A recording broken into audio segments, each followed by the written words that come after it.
दोस्तों, मैं राज पांडे, आप देख रहे हैं आरसीएन टुडे। आप सभी का आरसीएन न्यूज़ टुडे चैनल पर हार्दिक स्वागत है। दोस्तों, आप सभी को मालूम होगा कि इस चैनल के माध्यम से किस प्रकार की जानकारी आपको दी जाती है। जो भी जानकारी सबसे पहले कलेक्ट करता हूं, आप तक पहुंचा देता हूं। टेलीग्राम पर सुपर फास्ट तरीके से जानकारी यूपी, बिहार, राजस्थान, नई दिल्ली की दी जाती है। जो भी जानकारी दी जाती है पूर्णतः सत्य होती है, इसलिए टेलीग्राम से जुड़े, क्योंकि टेलीग्राम के बाद ही यूट्यूब पर आपको जानकारी मिलती है। यूट्यूब पर विस्तार से जानकारी दी जाती है। टेलीग्राम से जुड़ जाएंगे, सही सटीक जानकारी आपको मिलेगी। चार राज्यों में शिक्षकों की बम्पर भर्ती होने वाली है। कौन कौन से राज्य हैं, कितने पदों पर भर्ती होगी? जो आंकड़ा सामने आया है, 3 लाख से अधिक पदों पर भर्ती होगी। यह बहुत बड़ी खबर है, बहुत बड़ी खुशखबरी है। अगर आप इन राज्यों से ताल्लुकात रखते हैं तो इससे अच्छी खबर आपके लिए नहीं हो सकती है। बैंकों में 2500 पदों पर भर्ती होगी। अब एक जहन में सभी के सवाल है कि 2500 पदों पर भर्ती होगी या 25,000 पदों पर भर्ती होगी। पूरा स्पष्ट करने वाला हूं, दूध का दूध और पानी का पानी करने वाला हूं, इसलिए वीडियो को पूरा देखिएगा। आरएएस की नई भर्ती होने वाली है और यूपी पेट और सीईटी के माध्यम से सरकार करोड़ों रुपए कमा रही है। क्या सीईटी होने के बाद, यूपी पीईटी होने के बाद समय समय पर भर्तियां आएंगी, भर्तियां कंप्लीट हो पाएंगी? पूरी जानकारी के लिए अंत तक देखिएगा। उससे पहले आप सभी के लिए एक महत्वपूर्ण सूचना, वीडियो को लाइक शेयर जरूर करिएगा। किसी भी गवर्नमेंट जॉब की तैयारी कर रहे हैं, लंबे समय से तैयारी कर रहे हैं, आपका सिलेक्शन नहीं हो रहा है, स्टेट की परीक्षा में बैठते हैं, सेंट्रल की परीक्षा में बैठते हैं, एसएससी, बैंकिंग, रेलवे जैसी परीक्षाओं में बार बार बैठते हैं, कई परीक्षाओं में बैठ चुके हैं, तब भी आपका सिलेक्शन नहीं हो पा रहा है। यूपी SSC पीईटी परीक्षा देते हैं, आपकी परसेंटाइल अच्छे नहीं हो पा रहे हैं, जिससे आने वाली भर्ती में आपको अप्लाई करने का मौका नहीं मिल रहा है।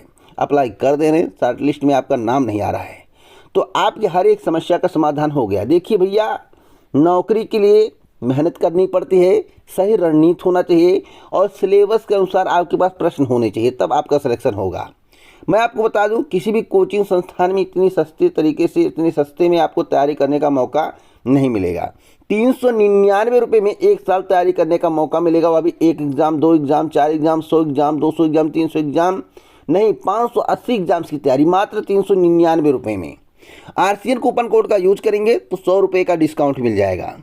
580 plus exam, 45,000 plus mock test, 7,000 plus previous year का पेपर इत्यादि।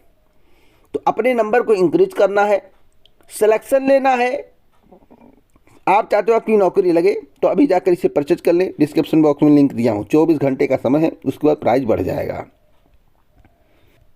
लेकिन आरसीएन कूपन कोड का यूज करना मत भूलिएगा, नहीं तो आपको लाभ नहीं मिलेगा। चाहे आप यूपी हो, बिहार हो, राजस्थान हो या किसी भी राज्य के हों, 12 भाषाओं में आपको टेस्ट देखने को मिलेगा। जो भी मिलेगा यूनिक मिलेगा। तो आरसीएन कूपन कोड का यूज जरूर करिएगा, जिससे आपको 100 रुपये का डिस्काउंट मिल जाए। पहली खबर के बारे में बात करेंगे। पहली खबर की 4 राज्यों में शिक्षकों की बड़ी भर्ती की तैयारी। कौन कौन से राज्य हैं? कुल 3 लाख पदों पर भर्ती होगी। चारों राज्यों को अगर मिला दिया जाए तो 3 लाख पदों पर भर्ती होगी। सबसे पहले मध्य प्रदेश की बात करते हैं। मध्य प्रदेश में शिक्षकों की भर्ती की तैयारी चल रही है, यानी कि भर्ती की जाएगी। मैं आपको बताना चाहता हूं, 18,000 से अधिक पदों पर शिक्षकों की भर्ती मध्य प्रदेश में होगी। कितने? 18,000 से अधिक पदों पर। उसके बाद आता है राजस्थान।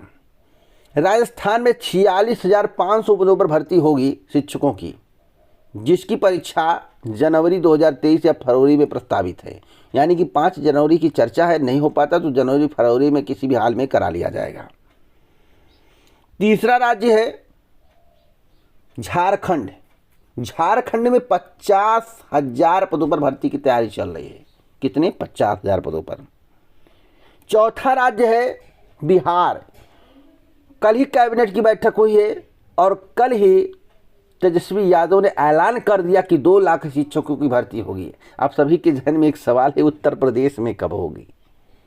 आप बोलिए। जो कह रहे थे कि तेजस्वी आएंगे काम नहीं होगा, मध्य प्रदेश में भर्ती नहीं आएगी, राजस्थान में भर्ती नहीं आएगी, हर जगह भर्ती आ रही है, बम्पर भर्ती आ रही, उत्तर प्रदेश में क्यों नहीं आ रही है? सभी के जहन में एक सवाल है। अब तेजस्वी वाली बात सही या गलत है, आइए साक्ष्य मैं आपको दिखा देता हूँ। कल मेरे द्वारा टेलीग्राम पर पोस्ट किया गया था। यहाँ पर देख सकते हैं, मुख्यमंत्री हैं और उप मुख्यमंत्री हैं। बिहार के मुख्यमंत्री और उप मुख्यमंत्री, एक तरफ नीतीश कुमार जी हैं, दूसरी तरफ तेजस्वी यादव जी हैं। अब यहाँ पर देखिए लिखा हुआ है, आज मुख्यमंत्री जी की अध्यक्षता में हुई शिक्षा विभाग की समीक्षा बैठक में गुणवत्तापूर्ण शिक्षा प्रदान करने एवं तय समय सीमा के अंदर चरणबद्ध तरीके से अविलंब शिक्षकों की 2 लाख रिक्त पदों पर बहाली करने का निर्देश दिया गया है, ताकि छात्र छात्राओं के पठन पाठन में कोई दिक्कत ना हो। अगर हम उत्तर प्रदेश की बात करें, उत्तर प्रदेश में सरकार टस से मस नहीं हो रही। सरकार तो शिक्षक और छात्र अनुपात बराबर बता रही है, जबकि शिक्षा मित्रों को बाहर कर दिया गया, बाहर का रास्ता दिखा दिया गया है। बेचारे 10-10 हज़ार रुपये पे नौकरी कर रहे हैं। अरे कुछ मानदेय बढ़ा दिए होंगे तो अलग बात है, 40 हज़ार की मांग शिक्षा मित्र कर रहे हैं, वह भी नहीं सुन रहे हैं और सहायक अध्यापक की श्रेणी में शिक्षा मित्रों को डाल दिए हैं। अरे भैया, जब आपको सहायक अध्यापक की श्रेणी में शिक्षा मित्रों को डालना ही था तो आपने शिक्षा मित्रों को बाहर क्यों किया? सवाल यह भी बनता है। और मैं आपको बता दूं, अगर शिक्षा मित्रों के रिक्त पद ना होते, शिक्षा मित्रों के रिक्त पद ना होते तो उत्तर प्रदेश में 1,37,000 शिक्षकों की भर्ती नहीं होती। मजबूरी थी शिक्षकों की भर्ती करना, नहीं करते तो शिक्षा व्यवस्था चरमरा जाता। अब 1,37,000 के बाद कितनी भर्ती करेंगे यह देखने वाली बात होगी। तो उम्मीद करते हैं कि 2023 में एक शिक्षकों की भर्ती आपको उत्तर प्रदेश में देखने को मिल जाए। लेकिन झारखंड, बिहार, राजस्थान और मध्य प्रदेश में शिक्षकों की भर्ती होने जा रही है। तो अगर आप एलिजिबल है, इन सभी राज्यों से ताल्लुकात रखते हैं तो ज़रूर अप्लाई करिएगा, आपके पास सुनहरा मौका है। अगली अपडेट है, बैंकों में होगी 2500 पदों पर भर्ती। अब 2500 पदों पर होगी या 25,000 पदों पर होगी, क्योंकि कई चैनलों के माध्यम से कई प्रकार की जानकारी दी जा रही है और सब जानकारी का स्रोत पेपर है। पेपर के माध्यम से बताया जा रहा है, जो पेपर में लिखा है उसी को छाप टू छाप बता दे रहे हैं, यानी कि छाप दे रहे हैं, आपको सुना दे रहे हैं, पढ़ के प्रवचन कर रहे हैं। प्रवचनकर्ता मान लीजिए, मैं आपको दिखाना चाहता हूँ सच्चाई क्या है। पहले आप पहला समाचार पत्र देखिए, इस समाचार पत्र में क्या लिखा हुआ है, और एक समाचार पत्र में आपको और दिखाऊंगा। यहाँ पर लिखा हुआ है, सहकारिता संस्थाओं में 25,000 पदों पर होगी भर्ती। यानी प्रदेश के सहकारिता विभाग में 6 साल बाद विभिन्न पदों पर करीब 25,000 से ज़्यादा पदों पर भर्ती की जाएगी। ये भर्तियाँ मुख्य रूप से बैंकिंग सेक्टर में लिपिक, कैशियर, कनिष्ठ शाखा प्रबंधक के अलावा चतुर्थ श्रेणी के पदों पर होगी। इसमें से 5,000 पद सहकारिता क्षेत्र के बैंकों में और बाकी 20,000 प्रारंभिक कृषि ऋण समितियों फैक्स में भरे जाएंगे। यह भर्तियां बीती सरकारों में घोटाले के कारण बंद थी। अब मैं आपको एक और साक्ष्य देना चाहता हूं, आप अपनी स्क्रीन पर देखिए। यहाँ पर क्या लिखा हुआ, वही भर्ती है, उसी के बारे में चर्चा है। जिला सहकारी बैंकों में ही करीब 2500 पदों पर भर्तियां की जानी है। इसके अलावा यूपीसीबी, उत्तर प्रदेश सहकारी ग्राम विकास बैंक, राज्य भंडारण निगम तथा सहकारिता विभाग की अन्य संस्थाओं में रिक्त सभी पदों अनुमानित संख्या करीब 2500 पर पहली बार institute of banking personnel selection के माध्यम से भर्तियां की जाएंगी। अब यहाँ पर 2500 का जिक्र है, यहाँ पर 25,000 का जिक्र है। तो मैं आपको बताना चाहता हूँ, सच्चाई 2500 में है, ना कि 25,000 में है। सच्चाई 2500 में है, ना कि 25,000 में। तो आपको भ्रम जाल से दूर होना है, आपको भ्रम जाल से दूर होना है। मैं विश्लेषण करता हूँ, एक एक कटिंग को पढ़ता हूँ, समझता हूँ, तब आपके समझ परोसता हूँ। आप बिना समझे किसी के समझ खाना परोस दोगे तो बेइज्जती हो जाएगी, कहीं दाल दोगे तो सब्जी नहीं दोगे। तो भैया पूरी जानकारी मैं कलेक्ट करता हूँ, तब आप तक पहुँचाता हूँ। इसी से कुछ लोग जलते हैं। ग्रुप बनाने से, चैनल खोल लेने से जानकारी नहीं मिलती है, गहराई तक जाने की आवश्यकता है। जब तक गहराई में नहीं जाओगे, एक एक पॉइंट नहीं जानोगे, खबर पता नहीं करोगे सच्चाई क्या, तब तक कैसे आपको जानकारी मिलेगी। अरे भैया, बैंकों में एक साथ 25,000 पदों पर कभी भर्ती हुई है? वह भी एक बैंक में, सहकारिता विभाग में, सहकारिता बैंक में, बताइए। तो मैं आपको बताना चाहता हूँ, इन सब भ्रम जालों से आपको दूर रहना चाहिए। 2500 है, 2500 पे आ जाए, आगे कभी आएगी तो जानकारी मैं आपको दूंगा। अगर 2500 से पद इंक्रीज होते तो भी मैं आपको बताऊंगा। इसलिए सच्चाई से रूबरू कराना मेरा काम है, मेरा कर्तव्य। मैं अपने कर्तव्य का निर्वहन करके सबसे सटीक जानकारी आपको दे रहा हूं। अगली अपडेट है RAS की नई भर्ती को लेकर। RAS की नई भर्ती जल्द होगी। मैं आपको दिखाना चाहता हूं, समाचार पत्र में आया हुआ है। कार्मिक विभाग रिक्त पदों का करवा रहा है परीक्षण, सीएम गहलोत पेश कर सकते इस बार फरवरी से पहले बजट। तो मैं आपको बताना चाहता हूँ, तैयारियां चल रही हैं और आपको एक बड़ी भर्ती IAS की देखने को मिल सकती है। मैं आपको बता दूं, जो पदों की संख्या है वह लगभग 734 से लेकर 835 या 36 तक हो सकता है। यानी कि 750 से लेकर 850 पद हो सकते हैं। एक मोटी बात कहें तो 750 लेकर 850 पद हो सकते हैं। बड़ी भर्ती RAS की राजस्थान में आपको देखने को मिल सकती है। अगर आप RAS की तैयारी कर रहे हैं तो अपनी तैयारी को और धार दीजिए, तैयारी में बल दीजिए और दिन रात एक कर दीजिए, क्योंकि बहुत बड़ी आपको भर्ती देखने को मिलेगी, बहुत बड़ी। सही सटीक जानकारी विश्लेषण के साथ चाहते हैं, जानकारी कलेक्ट करने के बाद आप तक पहुंचे आप चाहते हैं, तो अभी चैनल को सब्सक्राइब करके बेल आइकन दबा के ऑल पर सेलेक्ट कर देना और वीडियो को शेयर कर देना। अगली अपडेट है यूपी पेट को लेकर और CET को लेकर।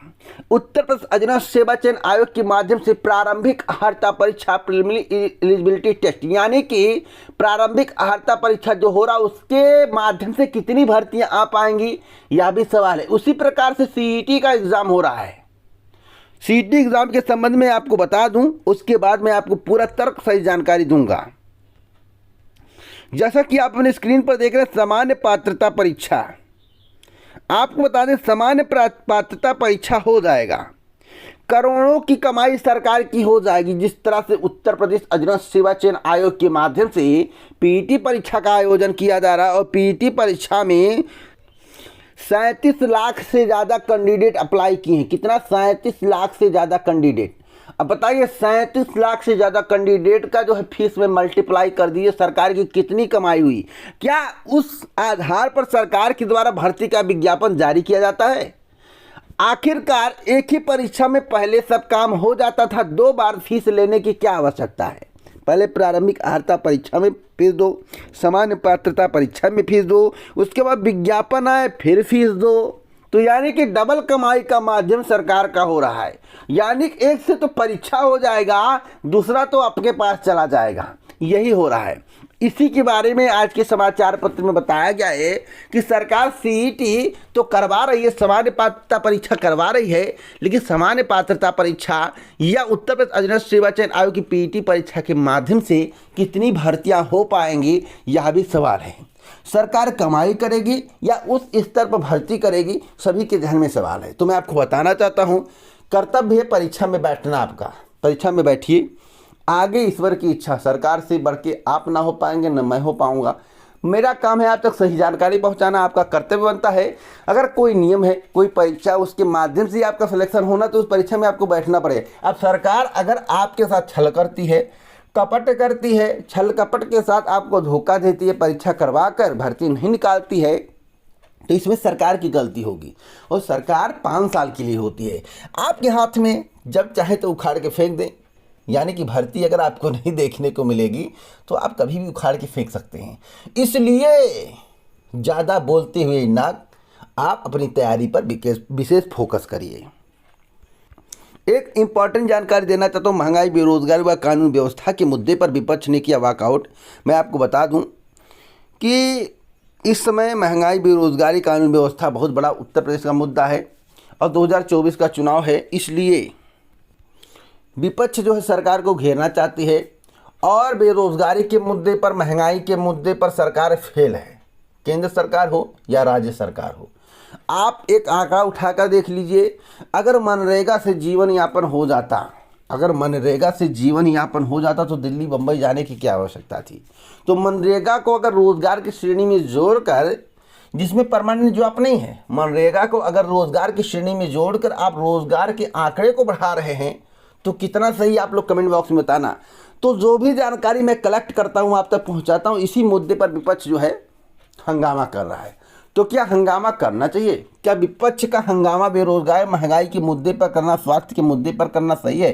कमेंट बॉक्स में राय दें और इसी प्रकार की ऑथेंटिक जानकारी के लिए टेलीग्राम चैनल को ज्वाइन करें, इस चैनल को सब्सक्राइब करें, बेल आइकन में ऑल पर सेट करें। टेलीग्राम पर जाइए, चैनल का नाम सर्च करिए, आपको